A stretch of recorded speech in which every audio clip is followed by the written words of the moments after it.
예레미야 18장 1절부터 10절 말씀 제가 봉독합니다. 여호와께로부터 예레미야에게 임한 말씀에 이르시되 너는 일어나 토기장의 집으로 내려가라. 내가 거기에서 내 말을 내게 들려주리라 하시기로 내가 토기장의 집으로 내려가서 본즉 그가 농로로 일을 하는데 진흙으로 만든 그릇이 토기장의 손에서 터짐에 그가 그것으로 자기 의견에 좋은 대로 다른 그릇을 만들더라. 그때에 여호와의 말씀이 내게 임하니라. 이르시되 여호와의 말씀이니라. 이스라엘 족속아 이 토기장이가 하는 것 같이 내가 능히 너희에게 행하지 못하겠느냐. 이스라엘 족속아 진흙이 토기장의 손에 있음같이 너희가 내 손에 있느니라. 내가 어느 민족이나 국가를 뽑거나 부수거나 멸하려 할 때에 만일 내가 말한 그 민족이 그의 악에서 돌이키면 내가 그에게 내리기로 생각하였던 재앙에 대하여 뜻을 돌이키겠고 내가 어느 민족이나 국가를 건설하거나 심으려 할 때에 만일 그들이 나 보기에 악한 것을 행하여 내 목소리를 청종하지 아니하면 내가 그에게 유익하게 하리라고 한 복에 대하여 뜻을 돌이키리라. 아멘. 하나님께서 예레미야에게 토기장의 집으로 가라 하십니다. 가면은 내가 너에게 이를 말이 있다. 그래서 내려갔는데 마침 토기장이가 농로에다가 진흙을 올려놓고 손으로 그릇을 빚고 있었습니다. 그러다가 그만 그 진흙이 토기장이 손에서 망가져 버렸습니다. 토기장이가 만들고자 하는 어떤 그릇이 있을 텐데 그 그릇을 갖추지 못하고 망가지니까 그 토기장이가 그 망가진 진흙을 가지고 다시 버무리더니 자기 눈에 보기 좋은, 여기 성경에서는 토기장이가 자기 의견에 좋은 대로 했다 그랬는데 이 의견이라는 말이 원어에는 눈입니다. 자기 눈에 보기 좋게 다른 그릇을 만들었다. 망가졌다고 해서 버린 것이 아니라 토기장이는 그것을 가지고 다시 주물럭거리더니 또 다른 새로운 모양의 그릇을 만들어냈습니다. 그런 상황을 지켜보고 있을 때 하나님께서 말씀하십니다. 6절 우리가 같이 읽겠습니다. 여호와의 말씀이니라. 이스라엘 족속아 이 토기장이가 하는 것 같이 내가 능히 너희에게 행하지 못하겠느냐. 이스라엘 족속아 진흙이 토기장의 손에 있음같이 너희가 내 손에 있느니라. 아멘. 이스라엘 족속아 이 토기장이가 하는 것처럼 내가 너희에게 행하지 못하겠느냐. 이스라엘 족속아 진흙이 토기장의 손에 있듯이 너희는 내 손에 있다.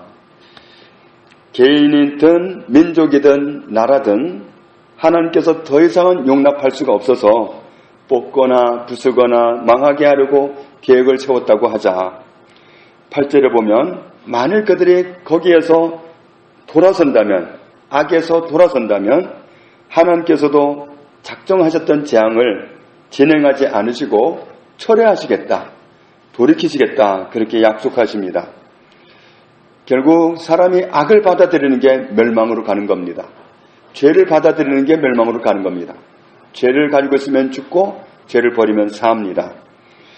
죄라는 건 예레미야에도 계속해서 나오는 말씀이 듣지 않는 겁니다. 하나님이 말씀하시는데 듣지 않는 거, 귀를 닫아버리는 거, 하나님께 등을 져버리는 거, 말씀을 아무리 말해도 듣지 않는 그것이 바로 죄로 가는 길입니다. 그것이 바로 악으로 달려가는 길입니다. 그 길은 멸망으로 가는 길입니다. 사는 길이 따로 있는데 멸망으로 가는 길이 하나님을 등지는 길입니다. 죄를 붙잡았기 때문에 망하게 된 상황에 있다고 할지라도 그들이 만약에 돌아선다면, 죄와의 관계를 정리하면 하나님께서도 그들을 상황을 바꾸시겠다, 이 약속을 하고 계신 겁니다. 9절 10절을 보면 또 반대로 말씀합니다. 하나님께서 어떤 개인이나 민족이나 국가를 세우든지 심든지 하려고 계획을 세웠다고 하자. 그런데 하나님의 선한 계획 아래 있던 그 사람이 방향을 돌려버렸다. 지금까지 하나님에게 귀를 열어놓고 있더니 귀를 닫아버렸다. 하나님께 등을 져버렸다. 태도를 갑자기 바꾸었다. 그렇다면 하나님의 목소리를 듣지 않은 그 길로 가는 그 사람에게 하나님이 어떻게 하시겠느냐? 선대하려고 계획을 세워놨던 그 계획을 철회해버리시겠다. 하나님은 악을 버리는 사람에게 선을 보장하시고 악을 취하는 사람에게는 어떻게 하실 수가 없습니다. 6절 말씀대로 진흙이 토기장이의 손 안에 있으면 망가져가던 그 그릇도 완전히 새로운 형태의 아름다운 그릇으로 다시 만들어질 수 있습니다. 그런데 하나님이 말씀하기를 진흙이 토기장의 손 안에 있는 것처럼 우리도 하나님의 손 안에 있다.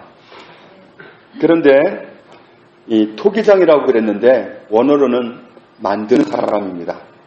만드는 사람을 번역하기를, 물론 그런 만드는 사람이니까 아주 적절하게 번역을 했죠. 토기장이라고 번역을 했는데 원어로는 만드는 사람입니다. 사람도 만드는 분 안에 있습니다. 만드는 분 손에 들려 있습니다. 모든 사람이 그렇습니다. 토기장의 손에 들려진 진흙은 토기장이 마음대로 만들어집니다. 만들어 가다가 망가진다면 다시 만들 수 있습니다. 오늘 6절 말씀은 우리도 마찬가지라는 말씀입니다. 하나님 손에 있는 우리는 하나님께서 만들어 가고 있는 사람입니다. 만들어서 가다가 망가질 수도 있습니다. 우리가 하나님이 만들어 가시는데 하나님 손에서, 하나님에 의해서 만들어져 가다가 그 손에서 어떻게 망가질 수 있을까? 하나님이 실수하시나? 아닙니다. 그건 순전히 내가 잘못해서 그렇습니다. 내가 악을 받아들이면, 내가 귀를 닫아버리면, 내가 불순종의 길을 택하면 그러면 망가지는 그릇이 되고 맙니다. 하나님 손에 들리는 진흙이 나가 죄를 받아들이는 순간에 망가져버립니다. 그렇게 되면 우리는 망가지게 되는데, 그러니까 우리가 다른 것과 손을 잡는다든지 하나님 목소리에 귀를 닫아버린다든지 이렇게 할 때 우리는 망가져가는 그릇이 되고 맙니다.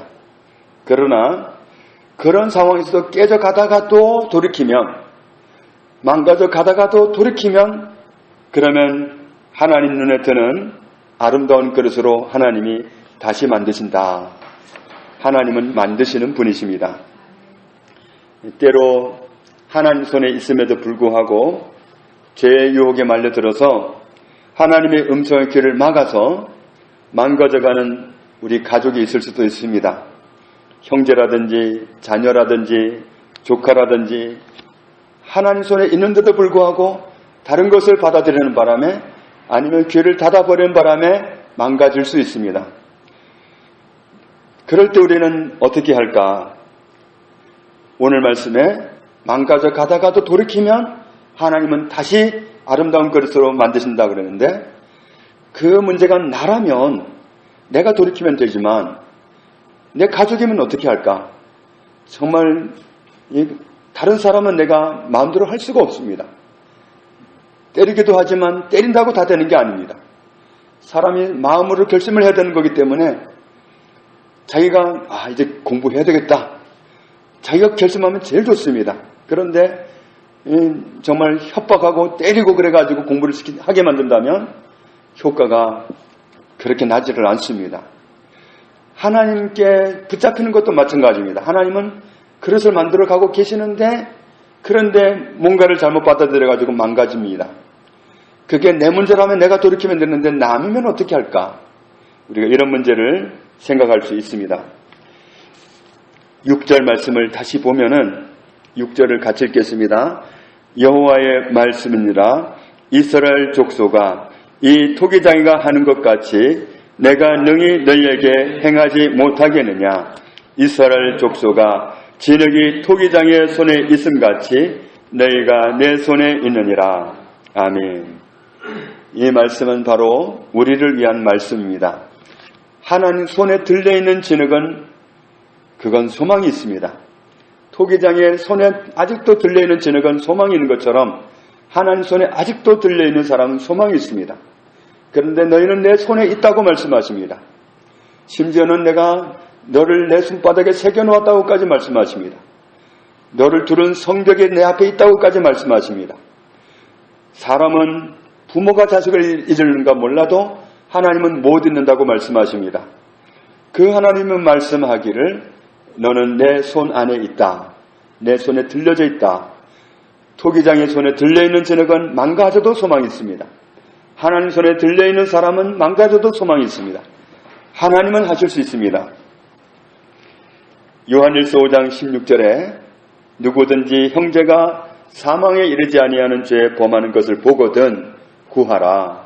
그리하면 사망에 이르지 아니하는 범죄자들을 위하여 그에게 생명을 주시리라. 내가 가족을 내 마음대로 돌이키게 할 수는 없지만 내가 대신 그를 부둥켜 안고 하나님 앞에서 회개 기도는 할 수 있습니다. 내가 대신 하나님 앞에 그 사람을 대신해서 용서해 주시기를. 죄를 끊어만 내면 되니까 죄를 가지고 있으면 멸망으로 가는데 죄를 가지고 있으면 망가지는데 죄만 끊어내면 되니까 하나님 앞에서 그가 가지고 있는 죄를 내가 문제 삼고 그것이 나의 죄라도 되는 양 부여잡고 회개하면 됩니다. 형제가 사망에 이르지 아니한 죄에 범하는 것을 보거든 구하라. 그리하면 하나님께서 생명을 주시리라고 약속하셨습니다. 창세기 19장 29절에 이런 말씀이 있습니다. 하나님이 그 지역의 성을 멸하실 때 곧 롯이 거주하는 성을 엎으실 때에 하나님이 아브라함을 생각하사 롯을 그 엎으시는 중에서 내보내셨더라. 소돔과 고모라 성이 죄악으로 가득 차가지고 너나 할 것 없이 죄를 부둥켜 안고 놓지를 않는 그런 상황이 됐을 때 하나님은 그 성읍을 멸망시키게 됐습니다. 하나님이 그 계획을 발표하셨을 때 아브라함이 하나님께 호소합니다. 그 성에 의인이 있다면 의인이 같이 멸망하는 거 아닙니까? 의인이 50명 있으면 어떻게 하렵니까? 45명이면요 10명 있으면 어떻게 하시겠습니까? 하나님은 아브라함의 그 기도 때문에 10명이 안 돼서 소돔과 고모라를 멸망시켜야 했음에도 불구하고 롯을 건져내셨다. 물론 롯이 거기서 그 성이 멸망할 때 죽어도 천국 가는 데는 지장이 없습니다. 그러나 정말 한 영혼의 구원을 위해서 호소했던 아브라함의 기도 때문에 하나님이 아브라함을 생각하사 롯을 엎으시는 중에서 내보내셨더라. 나의 기도 때문에 하나님이 다른 사람을 살릴 수가 있습니다. 내 기도 때문에 다른 가족을 하나님이 보호해 주실 수가 있습니다. 하나님 손에 들려있는 사람은 아직 소망이 있습니다. 너희는 내 손에 있다. 진흙이 토기장이의 손에 있음같이 너희가 내 손에 있느니라. 너희가 내 손에 있느니라. 하나님 손에 들려있는 사람은 아직도 소망이 있기 때문에 우리는 그를 위해서 기도할 수 있고 하나님은 그를 다시 만드실 수 있습니다. 너희가 내 손에 있느니라. 이 말씀을 가지고 우리가 사랑하는 우리의 가족을 위해서 힘을 내서 기도할 수 있고 다시 만들어 가시는 하나님의 은혜 있게 되기를 주님의 이름으로 축복합니다. 아버지 하나님 감사합니다. 우리가 혹 죄를 받아들여서 혹 하나님께 귀를 막아서 망하게 된다 할지라도 우리가 하나님 손에 있는 한 소망이 있습니다. 돌이키는 순간에 하나님은 우리를 다시 창조하기 시작하십니다. 내 가족들도 마찬가지입니다. 내 이웃들도 마찬가지입니다. 하나님 손에 들려있는 그들을 위해서 우리가 기도한다면 하나님은 그들을 용서하시고 그들을 다시 만들어 가실 수 있습니다. 너희가 내 손에 있느니라 하신 말씀 우리가 잊지 않고 부둥키 않고 우리의 사랑하는 가족과 이웃을 위해서 기도함으로 많은 열매를 하나님께 드릴 수 있기를 원합니다. 우리의 삶이 이와 같도록 항상 은혜 입혀 주옵소서. 예수님 이름으로 기도합니다. 아멘.